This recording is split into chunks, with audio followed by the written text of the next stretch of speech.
ETV 360కి స్వాగతం. ముందుగా ప్రధాన అంశాలు. ప్రజాపాలన విజయోత్సవాలకు సిద్ధమైన సర్కార్. పెద్ద ఎత్తున అభివృద్ధి పథకాలకు ప్రభుత్వం శ్రీకారం.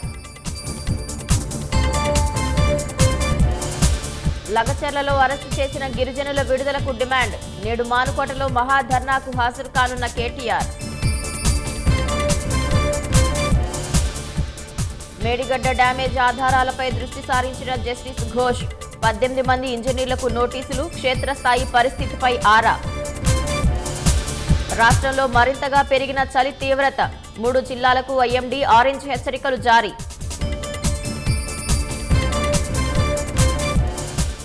నేటి నుంచి పార్లమెంటు శీతాకాల సమావేశాలు. అదానీ మణిపూర్ అంశాలపై దద్దరిల్లే అవకాశం. మహారాష్ట్ర కొత్త సీఎంపై కొనసాగుతున్న ఉత్కంఠ. ఫడ్నవీస్, ఏక్నాథ్ సింధేకు పాలనా పగ్గాలపై నేడు స్పష్టత. ఇజ్రాయెల్పై ప్రతిచర్యకు దిగిన హెజ్బొల్లా. టెల్ అవీవ్ పైకి 250 రాకెట్లతో ఎదురుదాడి.